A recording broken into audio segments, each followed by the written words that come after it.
আসন্ন ত্রিস্তর পঞ্চায়েত নির্বাচনে পশ্চিম ত্রিপুরা জেলা পরিষদের 12 নং আসনে বিজেপি মনোনীত প্রার্থী বিশ্বজিৎ শীল পুরানো আগরতলা পঞ্চায়েত সমিতির চেয়ারম্যান হিসেবে গত 5 বছর দায়িত্ব পালন করেছে।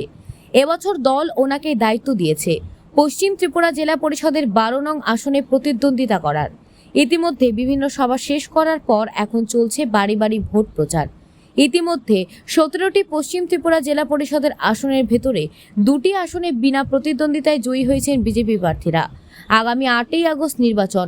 পশ্চিম ত্রিপুরা জেলা পরিষদের 15টি আসনে লড়াই হচ্ছে ত্রিমুখী। প্রচারে গিয়ে আজ বিশ্বজিৎ শীল বলেন, বিরোধী নয়, আমাদের লড়াই হচ্ছে নিজেদের ভেতর, কে কত বেশি ভোটে জয়লাভ করতে পারে তারই প্রতিদ্বন্দ্বিতা চলছে। যেহেতু আমি এই এলাকার পঞ্চায়েত সমিতির চেয়ারম্যান হিসেবে কাজ করেছি, চেষ্টা করেছি গত 5 বছরে কাজ করার। গত 25 বছরে যে কাজ সম্পন্ন হয়নি সে কাজ করার চেষ্টা করেছি, কাজেই আশা করতেই পারি গণদেবতার রায় আমার পক্ষেই যাবে।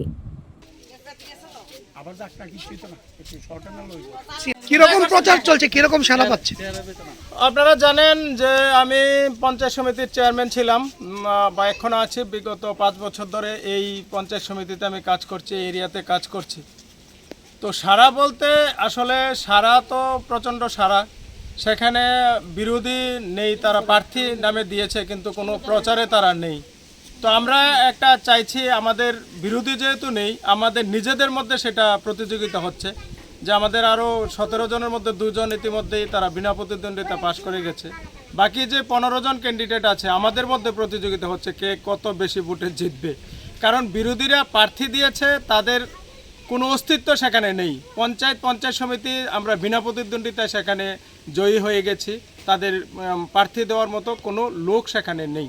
তো যেই পরিমাণে কাজ হয়েছে, যেই পরিমাণে ডেভেলপড হয়েছে কোভিডকে মোকাবিলার পরও, আমার মনে হয় না গণদেবতা যারা আছে তারা অন্য কোথাও ভোট দেবে। সমস্ত ভোট আমাদের মোদিজিকে শক্তিশালী করার জন্য, আমাদের মাননীয় মুখ্যমন্ত্রী ডক্টর মানিক সাহাকে শক্তিশালী করার জন্য এবং আমাদের মাননীয় বিধায়ক রতন চক্রবর্তীর হাতকে শক্তিশালী করার জন্য সমস্ত গণদেবতারা বিজেপিকেই ভোট দিবে। কারণ বিজেপি সুখে দুঃখে সবসময় মানুষের সঙ্গে থাকে, অন্য কোনো দল সেখানে থাকে না। কোভিডের সময় দেখেছি আমরা যখন কাজ করেছি, আমাদের মোদি থেকে, নরেন্দ্র মোদি থেকে সমস্ত নিচের লেভেল পর্যন্ত যখন কাজে সারা দিনরাত্র কাজ করেছে, মানুষের সাহায্যের জন্য বাড়ি বাড়ি তারা সাহায্য ত্রাণ সামগ্রী পৌঁছে দিয়েছে।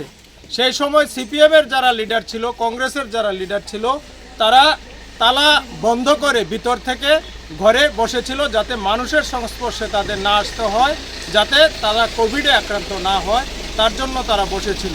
আর আমাদের ভারতীয় জনতা পার্টির প্রত্যেকটি কার্যকর্তা সেই দিন মানুষের ঘরে ঘরে গিয়ে খাদ্য সামগ্রী দিয়েছিল, কারোর যাতে কোনো অসুবিধা না হয় তার ব্যবস্থা সেদিন করেছিল, মৃত্যুকে উপেক্ষা করে। তো এটা হলো ভারতীয় জনতা পার্টি।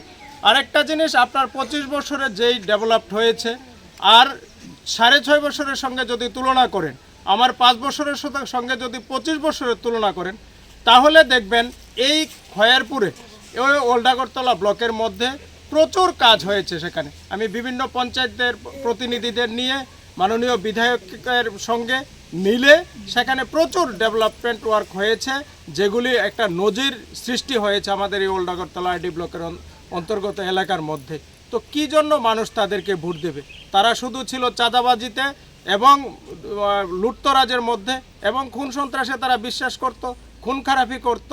যতদিন ছিল ততদিনই তারা সন্ত্রাস করেছে, সেটা করে করে ক্ষমতায় টিকে রেখেছে। আমরা চাইছি যে একটা সন্ত্রাসমুক্ত খয়েরপুর হয়েছে।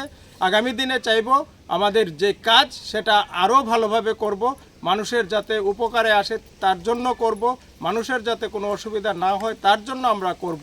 দেখেন, আমরা একটা রাজনৈতিক দল, যেটা কোনো রাজনৈতিক রং দেখে সেখানে কোনো কিছু দেওয়া হয় না বা বিচার করা হয় না।